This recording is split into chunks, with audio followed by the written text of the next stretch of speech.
Hello friends, welcome to my channel defence practice class. Defence practice class চ্যানেলের তরফ থেকে তোমাদের সবাইকে স্বাগত। প্রত্যেক দিনের মতো আজকেও চলে এসেছি আরেকটি নতুন ভিডিও নিয়ে। আজকের এই ভিডিওতে আমরা আলোচনা করব ওয়েস্ট বেঙ্গল স্কুল সার্ভিস কমিশনের গ্রুপ সি এবং গ্রুপ ডির জন্য গুরুত্বপূর্ণ এমসিকিউ প্রশ্ন উত্তর। এই ভিডিওতে আমরা 25 প্লাস মোস্ট ইম্পর্টেন্ট এমসিকিউ প্রশ্ন নিয়ে আলোচনা করব। সাথে সাথে আমরা এক্সট্রা ফ্যাক্ট নিয়ে আলোচনা করব, যেগুলো তোমাদের পরীক্ষার জন্য খুবই গুরুত্বপূর্ণ। তো ভিডিওটি তোমরা প্রথম থেকে শেষ পর্যন্ত দেখো। তো আজকের এই ভিডিওর আমাদের ফার্স্ট প্রশ্ন দেখো কি বলেছে, জাতীয় মহিলা কমিশন কবে প্রতিষ্ঠিত হয়?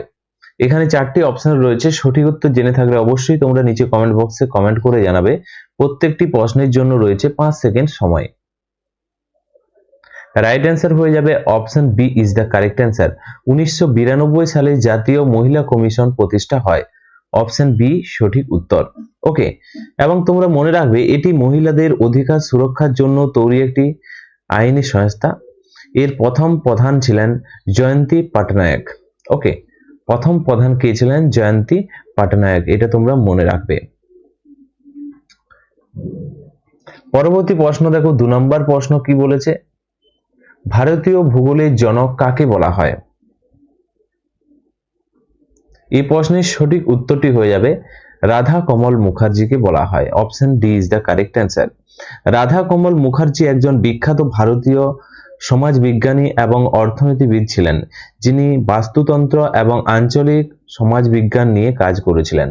Option D is the correct answer. Next হচ্ছে 3 নম্বর প্রশ্ন, যৌতুক নিষেধ আইন কবে চালু হয়? সঠিক উত্তরটি হয়ে যাবে option B is the correct answer. 1961 সালে। এই আইনের মূল উদ্দেশ্য ছিল বিয়ের সময় যৌতুক দেওয়া বা নেওয়া শাস্তিযোগ্য অপরাধ হিসাবে গণ্য করা। এটি 1986 সালের একটি আইন, যা কঠোর আইন করা হয়েছিল। ওকে, নেক্সট প্রশ্ন দেখো, 4 নম্বর প্রশ্ন কি বলেছে, নেহেরু রিপোর্ট কোন বছর পেশ করা হয়েছিল? এই প্রশ্নের রাইট অ্যান্সার হয়ে যাবে 1928। Option B is the correct answer. Motilal নেহরুর নেতৃত্বে এই রিপোর্ট তৈরি করা হয়, যা ছিল ভারতের সাংবিধানিক যে রচনার প্রধান একটি বড় প্রচেষ্টা। Option B is the correct answer. Next হচ্ছে 5 নম্বর প্রশ্ন, খালসা পন্থের প্রতিষ্ঠাতা কে ছিলেন বা প্রতিষ্ঠা কে করেছিলেন? এই প্রশ্নের সঠিক উত্তরটি হয়ে যাবে Guru Gobind Singh. Option C is the correct answer. তোমরা মনে রাখবে 1699 সালে বৈশাখী উৎসবের দিন শিখদের দশম গুরু গুরু গোবিন্দ সিং এটি প্রতিষ্ঠা করেছিলেন। Option C is the correct answer. Next প্রশ্ন হলো 6 নম্বর প্রশ্ন, উজ্জ্বলা যোজনা কিসের সাথে সম্পর্কিত? সঠিক উত্তরটি হয়ে যাবে এলপিজি গ্যাস সংযোজন। Okay, option C is the correct answer. LPG liquefied petroleum gas, যার সম্পূর্ণ নাম। তোমরা মনে রাখবে উজ্জ্বলা যোজনা 2016 সালের 1 মে প্রধানমন্ত্রী নরেন্দ্র মোদী উত্তরপ্রদেশ থেকে এই যোজনা শুরু করেছিল, এবং এর স্লোগান ছিল স্বচ্ছ জ্বালানি উন্নত জীবন। 2016 সালে এই উজ্জ্বলা যোজনা শুরু করেছিল প্রধানমন্ত্রী নরেন্দ্র মোদী। 7 নম্বর প্রশ্ন দেখো, ভারতের প্রথম মহিলা রাষ্ট্রপতি কে ছিলেন? সঠিক উত্তর হয়ে যাবে এখানে Pratibha Patel. Option A is the correct answer. 2007 সাল থেকে 2012 সাল পর্যন্ত তিনি ভারতের 12তম রাষ্ট্রপতি হিসাবে দায়িত্ব পালন করেছিলেন, এবং তিনি হলেন ভারতের প্রথম মহিলা রাষ্ট্রপতি। নেক্সট প্রশ্ন দেখো, 8 নম্বর প্রশ্ন, বেটি বাঁচাও বেটি পড়াও যোজনা কবে শুরু হয়েছিল? সঠিক উত্তর হয়ে যাবে 2015 সালে। Option B is the correct answer. তো তোমরা মনে রাখবে হরিয়ানার পানিপত থেকে এই যোজনা শুরু হয়। এর প্রধান লক্ষ্য হচ্ছে কন্যা ভ্রূণ হত্যা রোধ করা এবং মেয়েদের শিক্ষার প্রসার ঘটানো। নেক্সট হচ্ছে 9 নম্বর প্রশ্ন, বিশ্বের প্রথম মহিলা ফাইটার পাইলট কে ছিলেন? সঠিক উত্তরটি হয়ে যাবে অপশন বি অবনী চতুর্বেদী। তো তোমরা মনে রাখবে অবনী চতুর্বেদী 2018 সালে তিনি মিগ 21 বিমানে সফর করেছিলেন এবং চালিয়েছিলেন এবং তিনি ইতিহাস সৃষ্টি করেছিলেন? Avani Chaturvedi. Option B is the correct answer. Next 10 নম্বর প্রশ্ন, ভারতের প্রথম প্রধান নির্বাচন কমিশনার কে ছিলেন? সঠিক উত্তর হয়ে যাবে এই প্রশ্নের Sukumar Sen. Option B is the correct answer. 1951 থেকে 52 সালে ভারতের প্রথম সাধারণ নির্বাচন সফলভাবে পরিচালনা করেছিলেন প্রথম নির্বাচন commissioner Sukumar Sen. Option B is the correct answer এবং তাকে পদ্মভূষণ উপাধিতে ভূষিত করা হয়েছিল। নেক্সট হচ্ছে 11 নম্বর প্রশ্ন, ভারতের প্রথম মহিলা প্রধানমন্ত্রী কে ছিলেন? এই প্রশ্নের সঠিক উত্তরটি হয়ে যাবে Shrimati Indira Gandhi. Option A is the correct answer. তিনি 1966 সালে প্রথম প্রধানমন্ত্রী হয়েছিলেন এবং তোমরা মনে রাখবে 1971 সালে তিনি কি পেয়েছিলেন? ভারত রত্ন সম্মান পেয়েছিলেন এবং 1984 সালে তার মৃত্যু হয়। নেক্সট প্রশ্ন দেখো 12 নম্বর প্রশ্ন, প্রথম মহিলা বিচারপতি কে ছিলেন? প্রথম মহিলা বিচারপতি সুপ্রিম কোর্টের কে ছিলেন? সঠিক উত্তর হয়ে যাবে ফাতেমা বিবি। Option A is the correct answer. Fatema বিবির কথা যদি বলা হয় 1989 সালে সুপ্রিম কোর্টের বিচারপতি নিযুক্ত হন। পরে তিনি তামিলনাড়ুর রাজ্যপাল হিসাবে দায়িত্ব পালন করেছিলেন। নেক্সট প্রশ্ন হলো 13 নম্বর প্রশ্ন, কোন ভারতীয় বিজ্ঞানী রমন এফেক্ট আবিষ্কার করেন? রমন এফেক্ট থেকে বোঝা যাচ্ছে এখানে রমন রয়েছে, C V Raman. Option C is the correct answer.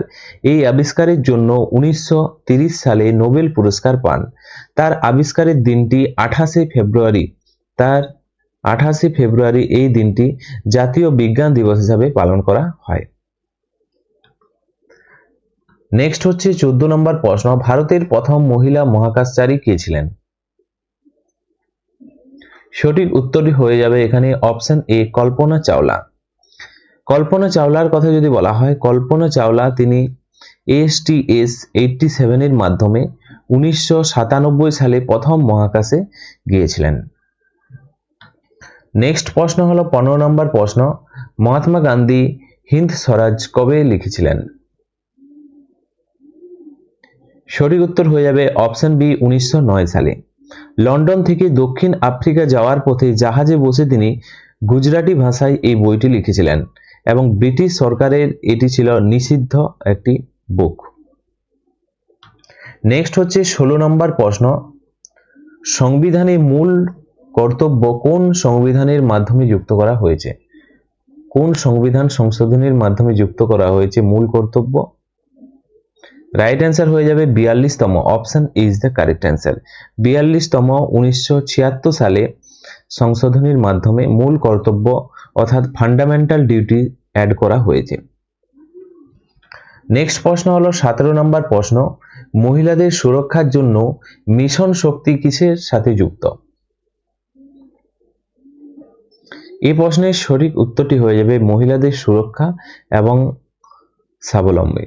Option B is the correct answer. Uttar Pradesh সরকার, ইউপি সরকার মহিলাদের নিরাপত্তা নিশ্চিত করতে, তাদের স্বনির্ভর করতে এই বিশেষ অভিযান শুরু করেছে। নেক্সট প্রশ্ন দেখো 18 নম্বর প্রশ্ন, ওয়ান স্টপ সেন্টার কোন যোজনার অন্তর্গত? এই প্রশ্নের সঠিক উত্তরটি হয়ে যাবে Sakhi Yojana. Option A is the correct answer.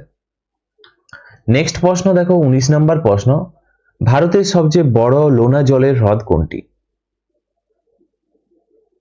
এই প্রশ্নের সঠিক উত্তরটি হয়ে যাবে অপশন বি চিল্কা হ্রদ। Option B is the correct answer. এটি উড়িষ্যায় অবস্থিত। এটি এশিয়ার বৃহত্তম উপহ্রদ।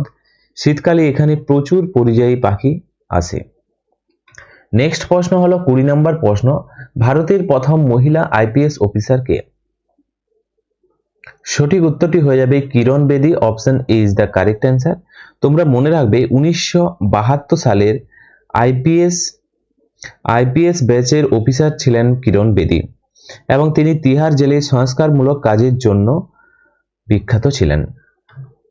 নেক্সট হচ্ছে 21 নম্বর প্রশ্ন, মহিলা দিবস কবে পালিত হয়? মহিলা দিবস বা নারী দিবস যদি বলা হয়, সঠিক উত্তর হয়ে যাবে 8ই March. Option C is the correct answer. 1911 সালে প্রথমবার আন্তর্জাতিক নারী দিবস পালন করা হয়েছিল। নেক্সট 22 নম্বর প্রশ্ন, নারী শক্তি পুরস্কার কোন দিন দেওয়া হয়? এই প্রশ্নেরও সঠিক উত্তর হয়ে যাবে 8ই মার্চ। এই দিনটিতে দেওয়া হয় নারী দিবসে নারী শক্তি পুরস্কার। এটি ভারতের মহিলাদের জন্য সর্বোচ্চ বেসামরিক সম্মান যা রাষ্ট্রপতি প্রদান করেন। Option A is the correct answer. Next হচ্ছে 23 নম্বর প্রশ্ন, ভারতের কোন রাজ্য কালো চালের চাষের জন্য বিখ্যাত? ব্ল্যাক রাইসের কথা যদি বলা হয় Manipur. Option C is the correct answer. Okay, মণিপুরের এই চাল চা খাও নামে পরিচিত এবং এতে প্রচুর অ্যান্টি অক্সিডেন্ট থাকে এবং এটি জিআই ট্যাগে প্রাপ্ত। ওকে, নেক্সট হচ্ছে 24 নম্বর প্রশ্ন, ভারতে পারমাণবিক শক্তি কমিশন কবে প্রতিষ্ঠিত হয়? সঠিক উত্তর হয়ে যাবে 1948 সালে। Option A is the correct answer. ভারতের পারমাণবিক কর্মসূচি ডক্টর হোমিও জাহাঙ্গীর ভাবা ছিলেন এর প্রথম চেয়ারম্যান। নেক্সট প্রশ্ন দেখো 25 নম্বর প্রশ্ন, আজকের ভিডিওর লাস্ট প্রশ্ন, পঞ্চায়েতি রাজ ব্যবস্থা সবার আগে কোন রাজ্যে শুরু হয়? এই প্রশ্নের সঠিক উত্তরটি হয়ে যাবে রাজস্থান রাজ্যে। Option C is the correct answer. 1959 সালের 2রা অক্টোবর রাজস্থানের কোথায়? রাজস্থানের নাগৌরে জওহরলাল নেহরু এই প্রথম উদ্বোধন করেছিলেন পঞ্চায়েতি রাজের। Option C is the correct answer.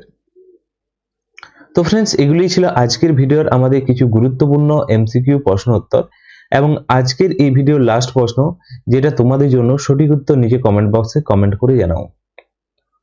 প্রথম প্রশ্ন, ভারতের সবচেয়ে স্বচ্ছ শহর কোনটি? ভারতের সবচেয়ে স্বচ্ছ শহরের নাম কি? দ্বিতীয়ত হচ্ছে, ভারতের কোকিলা কাকে বলা হয়? ভারতের কোকিলা কাকে বলা হয়? নিচে কমেন্ট বক্সে কমেন্ট করে জানাও। এই দুইটি প্রশ্ন তোমাদের হোমওয়ার্ক রইল।